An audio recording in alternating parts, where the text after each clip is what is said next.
मंडळी, तर माझी नर्मदा परिक्रमा कशी झाली त्याची मी आज थोडी माहिती देणार आहे.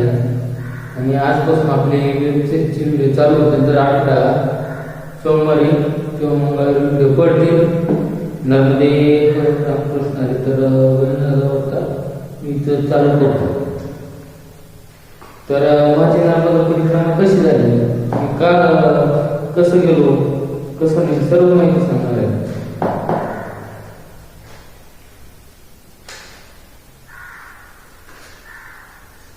सर्वप्रथम मी माझं इंट्रोडक्शन करून देतो. माझं नाव गणेश आहे, गणेश पाटील. तर मी एक गरीब कुटुंबाचा मुलगा आहे.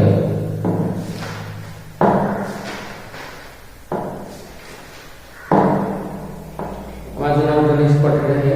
मी गरीब कुटुंबातला मुलगा आहे. तर माझ्या आईने शेती करतात आणि ह्या वडिलांनी कशी परवानगी दिली, नाकारवला, पण परवानगी दिली कसं मी गेलो ते आज तुम्हाला सांगतो. तर माझी इच्छा होती की 2016 पासून मी परिक्रमा करावी, पण मी म्हणजे बसवरच काम करायचो. बसवर जात होतो कामावर. तर तिथे 19 परिक्रमा बसने झाली माझी. पण कशी नंतर आत्मज्ञानावरून हे झालं की आपण पायी परिक्रमा करावी. तर 2024 साली परिक्रमा केली आणि आता 2025ला परत पुन्हा पायी परिक्रमा केली. ती 70 दिवसात पूर्ण करून परत आलोय.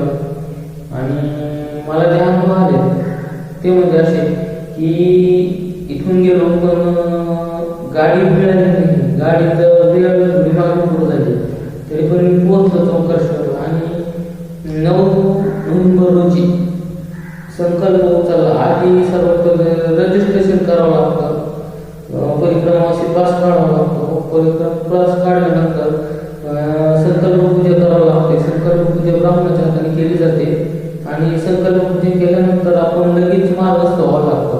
पण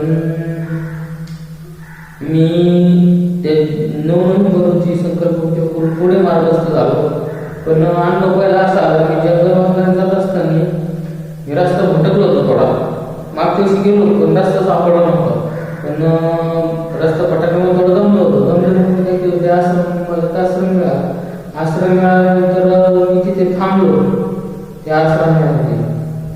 तिथे मी कंप्लीट 1 तास आराम केला. तिथं त्या बाबाजी आश्रमावरती सेवा देत होते, त्यांनी मला रानभाजी खाऊ घातली आणि एक तिखट खाल्लं. आणि त्यापुढे मी पुढे मार्गस्थ झालो. मार्गस्थ झाल्यानंतर मौनी बाबाचा आश्रम सोडल्यानंतर मला 2 मुली भेटल्या. पण मला नाही समजलं की नर्मदा मैयाचे एक कोणी. पण त्यांनी मला रस्ता दाखवला. मी पुन्हा हायवेने गेलो. हायवेने गेल्यानंतर पुढे 1-2 दिवस काय नाही वाटलं मला. तर जसं मी पुढे जात होतो तसं प्रोत्साहन वाढत गेलं माझं की आपण एवढं चालवत आहोत. मी पहिल्या दिवशी जवळजवळ 35 ते 40 किलोमीटर चाललो होतो. तर मला वाटलं पण नव्हतं. मला असं वाटायचं की मी दररोज 10 चालेल, 5 चालेल. पण नाही, ह्या वर्षी माझी पण अशी परिक्रमा करून घेतली फास्ट की त्याची गिनतीच नाही करता येणार, त्याची गिनती करू शकत नाही. तर सर्वप्रथम सर्वांना रामकृष्णारी माझे भक्त भटकती मुसाफिर चॅनलवर तुमचं मी स्वागत करतो. मला आलेले अनुभव मी तुमच्या आपल्यासोबत शेअर करणार आहे. मी माझी प्रथम ओळख करून देतो. तर माझं नाव गणेश पठाडे आहे. मी एक सर्वसाधारण कुटुंबाचा मुलगा आहे. मी बाहेर काम करतो. बाहेर काम करून घराची काही थोडीफार उपजीविका भागवतो आणि स्वतःची पण उपजीविका भागवतो. जसे की मला लागणारा बॅलन्स, मला लागणारे कपडे, मला लागणारे बुट वगैरे सर्व मी करतो. तर म्हणजे मला अचानकच एक छंद जाणला होता की युट्यूबवर आपण व्हिडिओ टाकावे. पण मी 2013 पासून सक्सेस झालो. 2013 पासून मी व्हिडिओ टाकत होतो. चॅनल बनवलं. सर्वप्रथम त्याचे फक्त किती पण 73 सबस्क्रायबर होते, पण ते पुढे जातच नव्हतं. नंतर मी माझा छंद चॅनल बनवलं होते, त्याच्यात पण मी सक्सेस झालो. 2-3 वर्षामध्ये गॅप झाला. 2016 मध्ये एक चॅनल खोललं होतं गणेश पटाडे नावाने, ते पण फ्लॉप झालं. त्याचे 50 सबस्क्रायबर गेलेच नाही. लाईव्ह यायचो पण 50 सबस्क्रायबर गेले नाही, येत नसत. नंतर मी माझं आत्मज्ञान म्हणून एक चॅनल खोललं होतं, त्याचे फक्त सबस्क्रायबर होते 3, पण माझं ते कामाच्या मी टाकू शकलो नाही, काय नाही. नंतर एक करत गेलो. मी नंतर 2023 साली हे चॅनल खोललं आपलं JP Vlog एंटरटेनमेंट म्हणून. त्याच्यात थोडं यश मिळालं. यश मिळता 1 वर्ष शॉर्ट व्हिडिओ टाकून वरती आलो, 1000 सबस्क्रायबर पूर्ण करू शकलो. तुमचा प्रतिसाद वाढ लागला मला. असाच प्रतिसाद पुढं पण द्या, सपोर्ट करत राहा. आणि आता नंतर मी ज्यावेळेस परिक्रमेला निघालो त्यावेळेस चॅनलचं नाव बदललं होतं की नर्मदा प्रभाकित गणेश म्हणून, पण मला त्याचा पण सपोर्ट मिळाला. थोडाफार सपोर्ट कमी झाला होता लागला. नंतर मी विचार करून चॅनलचं नाव भटकंती मुसरफीत केलं.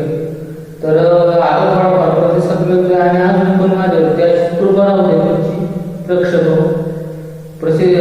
प्रतिसाद दिला तरच मी पुढे जाऊ शकेन.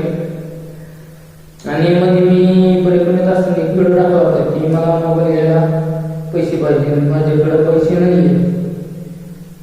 स्कॅनर पण टाकला होता आणि कोणी मदत पण नाही केली. अक्षरशः मदत करायला नव्हती, त्या मानाने कोणी मदत केलेली नाही. आणि आता ज्यावेळेस परिक्रमा करून आलोय, पण 2-3 दिवस आजारी पडल्यामुळे, म्हणजे 8 दिवस आजारी होतो, त्यामुळे मी टाकू शकलो नाही. मोठे व्हिडिओ पडले नाही, फक्त माझं एकाने भजन झालं, पण तो पण मी साधाच बनवला. आणि माझा गंगापूजन आणि देवता जलाभिषेक काढला, तो पण असंच काढला. तब्येतून बरोबर होती त्यावेळेस. आणि इथून पुढं मी माझे अनुभव शेअर करत राहणार आहे. डेली ब्लॉग येत राहणार आहे, पण ते डेली ब्लॉग कधी 5 तारखेपासून येत राहणार आहे. कारण की कसं आहे, मला त्यावेळेस टाईम भेटत नाही आणि सध्या मी आजारी असताना अजून आजारीच आहे. अजून मला कवर होण्यासाठी जवळ 7 ते 8 दिवस लागणार आहे. 7 ते 8 दिवसानंतर कवर झालं मी कामाला गेल्यानंतर तिथले व्हिडिओ, माझ्या जीवनाचे अनुभव ते व्हिडिओ टाकणार आहे. आणि जो मी प्रवास करणार होतो तो प्रवासाचे पण व्हिडिओ येत राहतील. आणि तुमचा प्रतिसाद कायमस्वरूपी माझ्या पाठीशी राहू हीच माझी विनंती. आणि मी आजचा ब्लॉग इथे समाप्त करतो. इथून पुढे जे माझे ब्लॉग येतील त्याच्यात थोडा मध्ये परिक्रमेशी अनुभव मी सांगणारच आहे. तोपर्यंत नर्मदे हर रामकृष्ण हरी. भेटू पुढच्या ब्लॉगमध्ये. नर्मदे हर.